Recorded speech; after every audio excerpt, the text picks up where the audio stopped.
Hello, everyone. I am Bulldog, And I'm Shortround. and together we make Talking Sports with Bulldog and Shortround, bringing you the latest in Wisconsin sports. Now, starting off with the Bucks, just got off a huge win against the Cavaliers. Giannis put up a career high, tying a career high, 44 points, along with 14 rebounds and 8 assists against the Cavaliers, who we just actually got done with a trade. So, After they got their butts handed to them by Indiana. yeah, that was embarrassing. Yes, very much so. Yeah. How do you feel about this win after that huge loss? Well, they need to keep winning, and they need to beat the teams like Cleveland, Indiana, and all the lowercase teams. I know Indiana's a little bit better this year than they've been last couple of years, but they still need to beat those teams if they want to be elite. Bucks are, I believe, because Raptors are 23-8 on the season. They're first in the Eastern Conference. I believe that makes because the Bucks are 19-9. I think that's 3.5 games back. Yep. That sounds about right. Did they lose to Toronto the last time, or have they beaten Toronto twice this year? I don't remember. I should probably look up their schedule. Well, that's great for our show. Yeah. All right. So Bucks now 19-9, one win away from 20, one loss away from 10.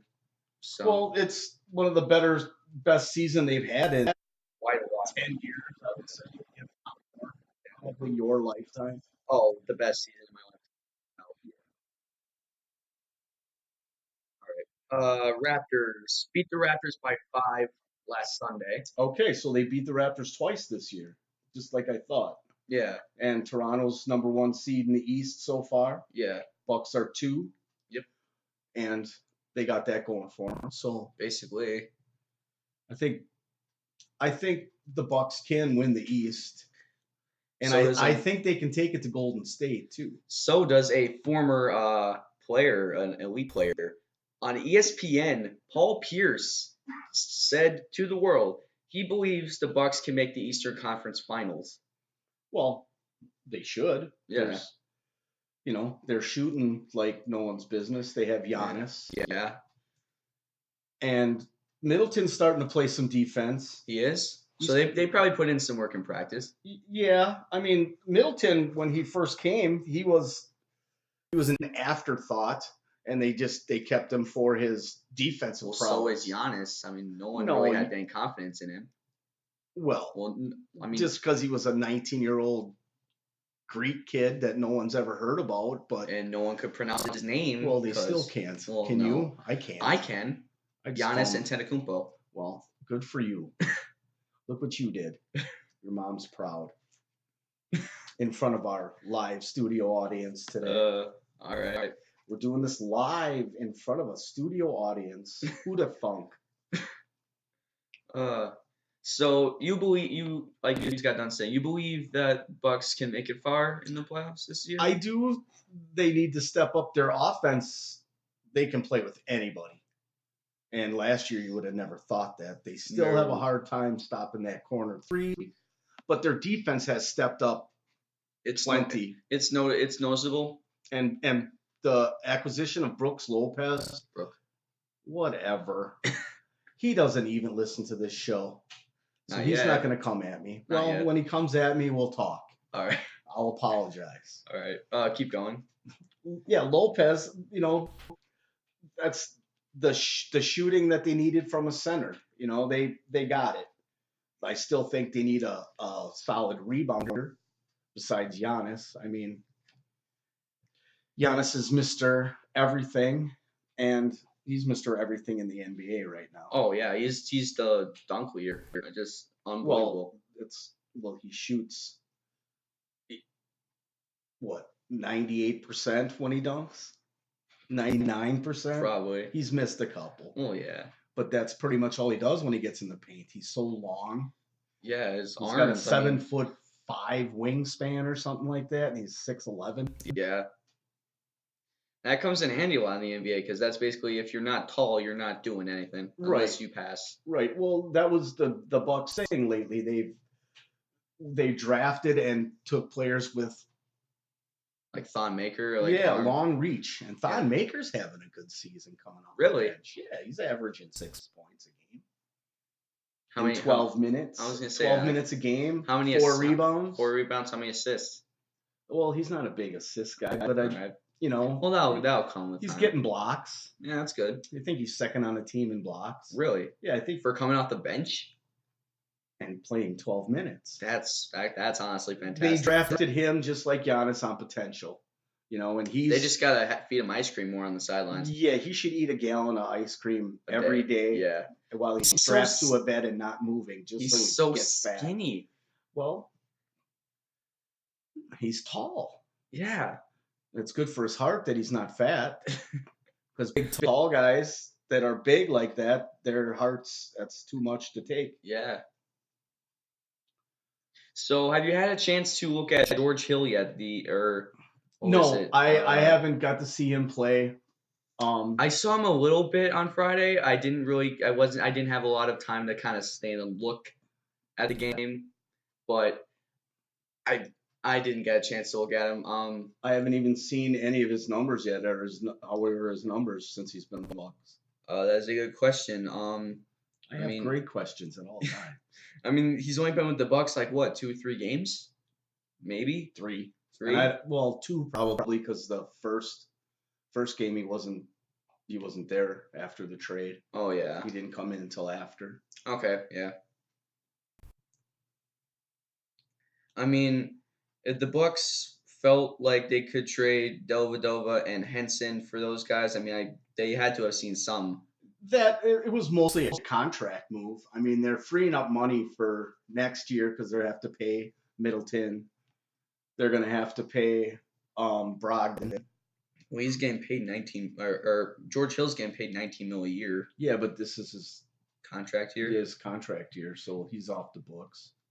All right. So his current 2018-2019 stats are 9.8 points a game, 2.5 assists per game, 2.2 rebounds per game. What's he averaging for minutes? Or doesn't it say? Like 13. Well, that's good numbers, for little playing time. Big, he's doing what he's supposed to do. How many steals does he have? I mean, not have. What's he averaging on steals? Steal.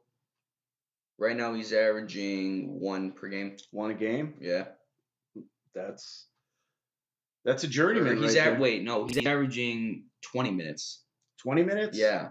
Well, he's not a go-to guy anyway. He's not the guy, but those are decent numbers in role. He's, filling in his role, doing his job. Yeah, and then the other, I believe it was I don't remember his first name, but Smith. Have you had a chance to see him? Nope. No? Not.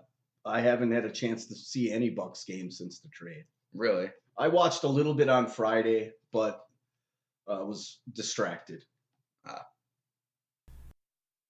Yeah. I mean, we were all liking the trade, but that's basically because we originally were getting Sam Decker. Right. And, we are homers. This is Wisconsin sports, and he was a great college basketball player. Yeah, he was a great high school basketball and then hasn't really done much. Keeps getting injured. Well, yeah.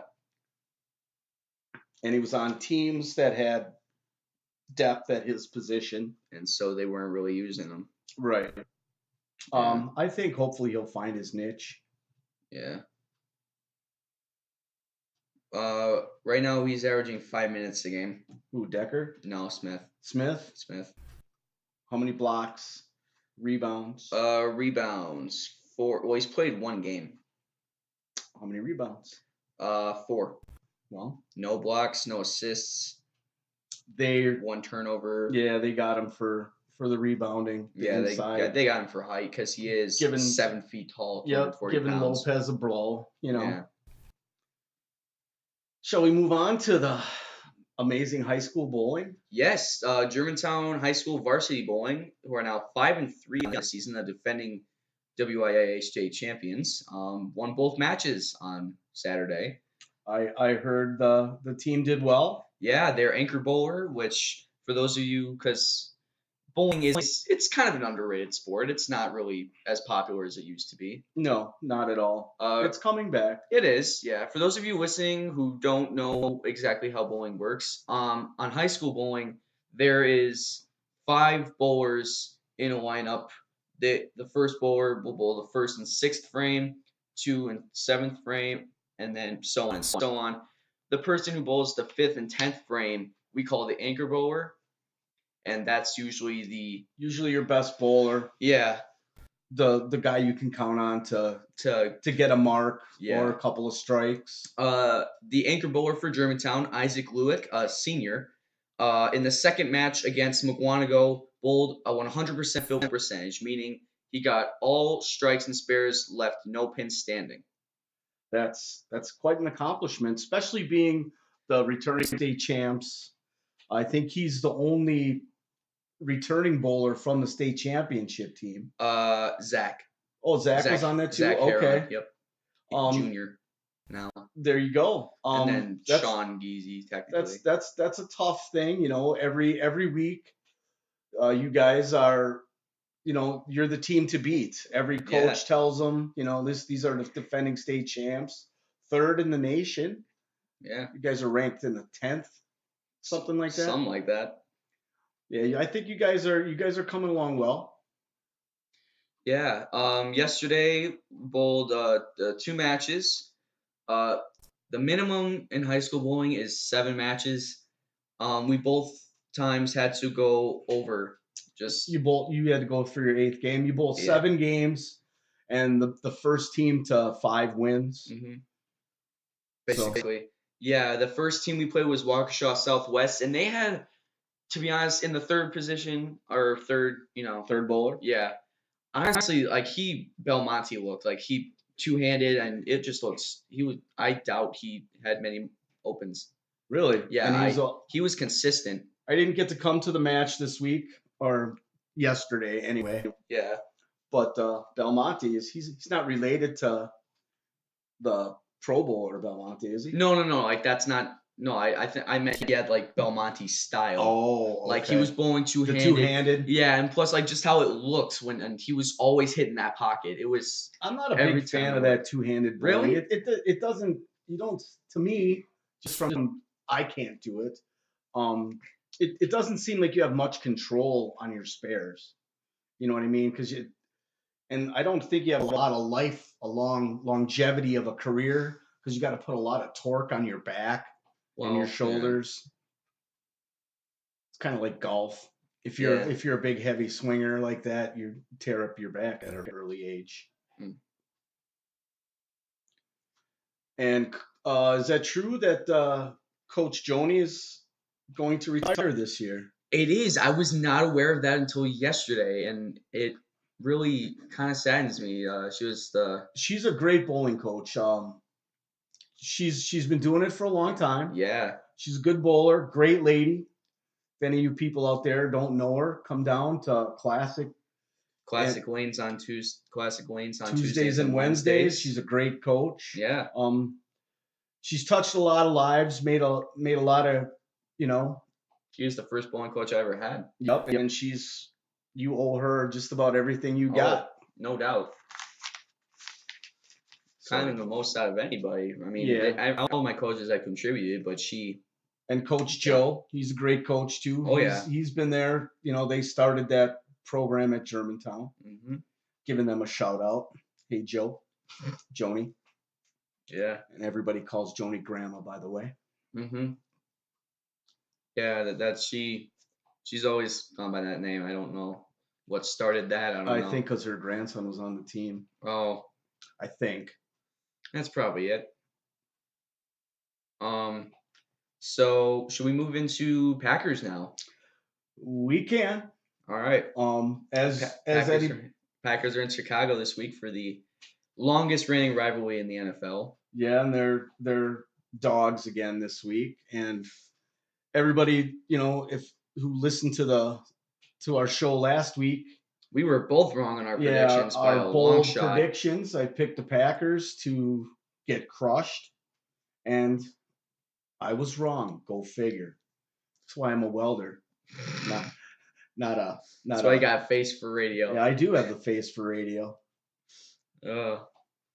So, since we're talking about last week's game, Corey Linsley, everyone involved. Protecting his Yeah, quarterback. after that blow to the head to Rodgers when he slid, and I was really ticked because in the 45, I think it was, jumped on the back of a lineman, Yes. grabbed him inside the face mask, And then which he threw did punches. yeah, and then threw punch and no fine whatsoever. No fine, no ejection. And yet that one, I think it was Whitehead for the Packers, that one game slapped a guy and was ejected. And it was ridiculous. Well, the refs, with the new rules that they have now for stuff, the refs really don't even know what to call anymore. Yeah, and then there's that Julio Jones catch, and they keep saying, if you hit the ground, you got to maintain possession of the ball. Well, he didn't really even have possession in the first place.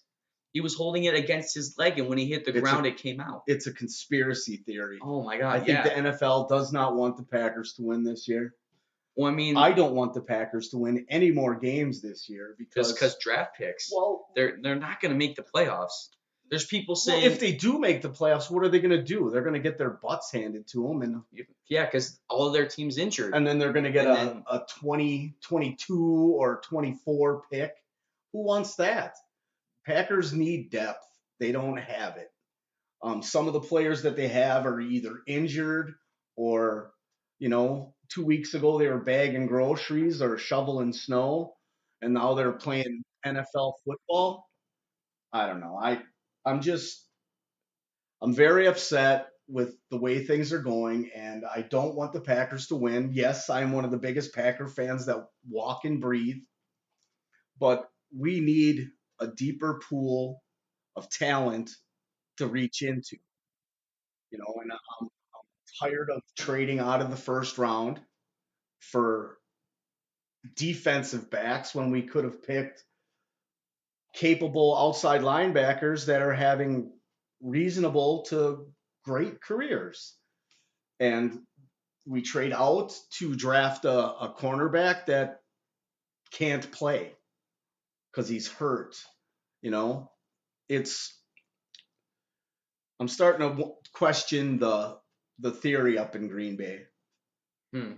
It bugs me. I wish I was a shareholder so I could go up there and actually voice my opinion. It's not like the days of Bob Harlan. You can't call up to Green Bay anymore and talk to executive Mark Murphy, because back in the day, Bob Harlan answered his own phone. You could call and actually talk to him. Not that it meant anything, but you he were did voicing listen. Your opinion. Yes, you were voicing your opinion. You can't do that nowadays because they are so quote unquote corporate. Oh yeah. But they still are our beloved Green Bay Packers. Yeah. And 100 seasons now. Yes. Kind of a bad 100 seasons, but they still have the most titles. That's why it's called Title Town. Yeah. Hopefully our GM will get us some good players this year. Maybe sign a few key free agents. Mm-hmm. We do need some depth at the offensive line. Yeah, that is. I'm not saying that the players that we have are terrible, but they can't stay healthy. I mean, Balaga's always got a knee injury.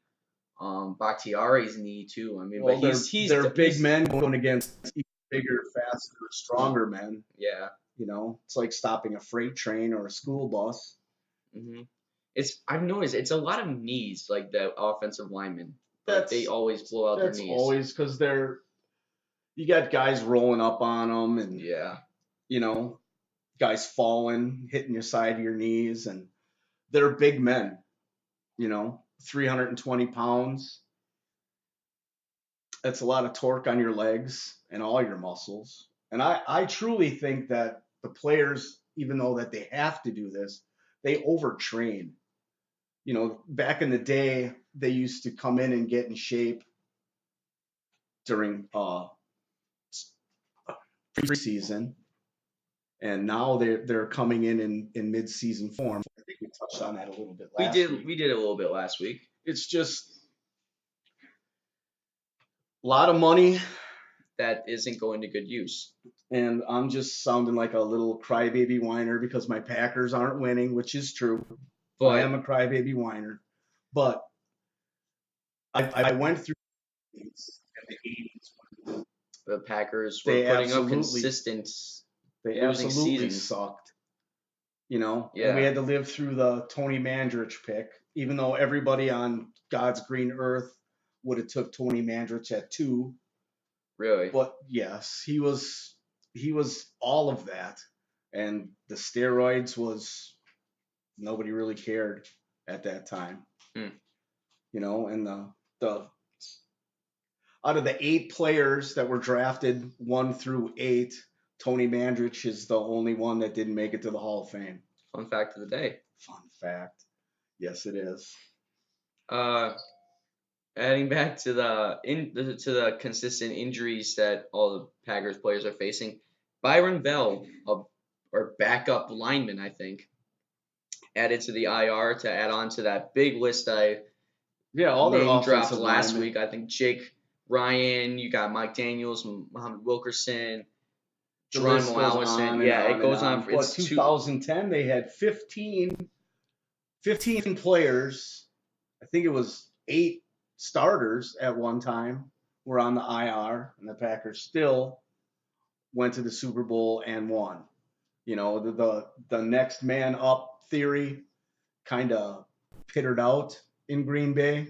I think because winning also, you know, people pillage your lineup when you're winning.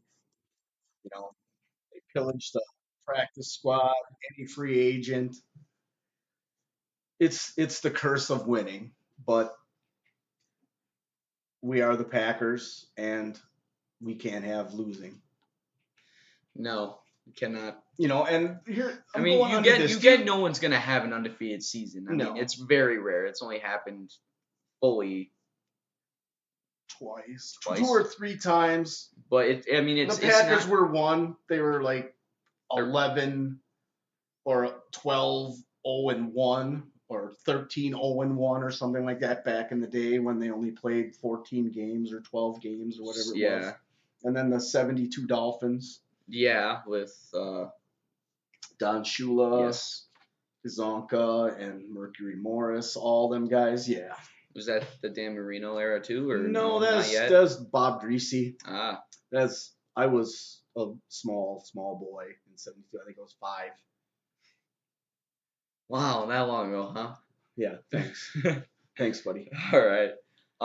Now moving on to our predictions. Last time Packers were in Green Bay, Aaron for week 1, Aaron hurt his knee. We all thought the season was over from there. I mean, really, it kind of still is over.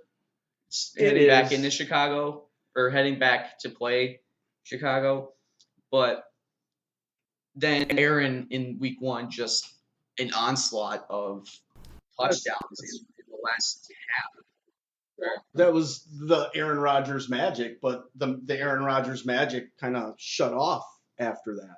Well, because You know, all of his I'm linemen looking that for are that. protecting him are injured. All of his receivers besides Devontae are either hurt or can't catch. He's a franchise player. He's a superstar. He's a Hall. Oh, no doubt. He's supposed to pick up the team and put him on his back like he always has. Make that one play. He just hasn't done it this year. I don't know if I it mean, is the injury. I mean, I get that. I mean, We're all he waiting is for him your to flip the switch. well, yeah, he is your best player, no doubt. But you can't always rely. It's like Giannis. You can't always rely on one guy to carry the team every single game. Right. Well, they're young. You know, they're receivers in some wise move that they went young on receivers and kept Cobb over Nelson. Not that I don't like Tex, but Jordy Nelson and Aaron Rodgers had this thing, and Yeah, Cobb and Aaron Rodgers never had that thing. they had it at times, but it wasn't ever consistent, and it Yeah, wasn't ever huge. right. Well, he was injured, and I'll take Tex Cobb. He's a hard guy, but I think it's that 8-year window for the average. I think it's done its time, and the money we could have used that for other players. Yeah. Well, should we wrap it up for the week? Well, actually, no, because we still have to do our predictions. Oh, the predictions. Yeah. No one wants to hear my predictions, but Well, I mean, I'm going against my heart, and I say the Bears pound the Packers 37-7 in sick fashion. Do you think that the commentators are gonna do what I always hate and bring up Aaron Rodgers? Still always bring up the Aaron Rodgers has X amount of passes without an interception, and you can always flip out and scream at the team. Well, because At every the TV, time they tell say them to it, shut up. Yeah. yes, It 'cause drives you it's crazy. Look, it's always the you're going mental now, and Yes. we're just talking about it. I know it's miraculous, huh? What's your prediction? I have the Packers winning 34-24. I now you're just playing homer, but that's okay. Yeah, I picked against them last week and they won, so hopefully that they'll keep shoving it up my butt, and I'm going against them again this week as predicted. But a 30-point loss? Dude, they have no one. They won't give the ball to Jones. Well, he's supposed to be getting 20, 30 touches a game, and he's only getting 15, something like that. Right.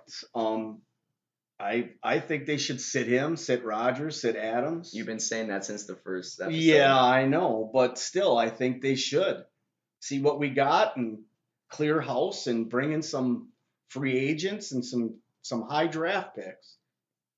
And it's not tanking if you can't win. And before we go off the air, I just want to bring up one last point. Joe Philbin, first minute and a half of the game, but already uses 2 challenges. Like his first challenge was very. I understood that he got screwed. Yeah, the NFL and I don't know they completely messed up. If they were still not having their first cup of coffee of the day or what, he got screwed, and I think he was, pardon my French, pissed. And on the second one, he threw the flag, and afterwards, he said he just had a lot of tough decisions to make that day, and he had thought he would just get those tough decisions out of the way. Gotta love the humor. Gotta love the humor. So now that the Joe Philbin era has officially begun, what do you think about the Packers' direction, or is it too early to say? It's way too early to say. As long as you have number 12 on your team, and he's healthy. Yeah, and he's healthy. They have a great chance of winning. They just need to get those other key parts together. Yeah, they need defense a little bit. We need some more linebackers, a couple of safeties. One, we need a home run hitting safety. Yeah. That can, a Nick Collins type. Oh, he was awesome. And some more offensive linemen, and I think they'll be just fine. I think the rookie wide receivers, the young receiving core, they have the talent. They just, they need to keep catching the ball, learn their routes, and practice hard. My theory is you practice like you play. And what we've been hearing all season is, from the beginning of the season, that, practice was quote unquote piss poor. Like I say, you practice like you play. Maybe they'll learn. Well, everyone was flipping out in the beginning because the very first practice, very first throw, Aaron Rodgers threw a pick to Kevin King. Right. Well, Aaron Rodgers, he's going to throw picks. It's part of the game. Yeah. Kevin King's no slouch. He just needs to, I don't know, eat something different and get healthy. Eat some more protein. Yeah. Beef up them legs. Yeah. Again, before we go, just another question. I thought of this before. You were talking about, picking up these linemen either in draft or free agency. Do you think we'll ever find, if not like him or similar to him, do you think we'll ever find a player with the capability of a Mark Tauscher?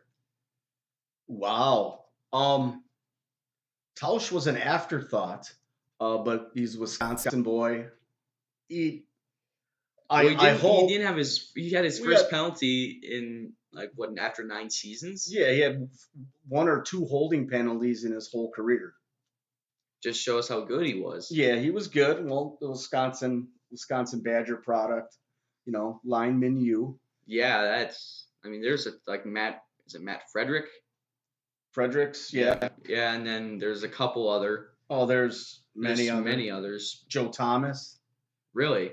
Joe Thomas, yeah, he's just retired from Cleveland. He's Oh, going to really? the Hall of Fame. Hmm. Was a Pro Bowler every year he ever played. Hmm. Another Brookfield East product. Wow, Just like Joe Panos. I have no idea who that is because Well, it's probably way before my Joe's time. gonna come looking for you now. All right. Should we wrap it up here? Let's Short wrap round? it up. All right. Thanks, I everyone. Called you the right name this week. It's about time you learn who you are and I know who I am. It's 2018. I'm Short Round. And I'm Bulldog. And this has been Talking Sports with Bulldog and Short Round. Thanks, everyone.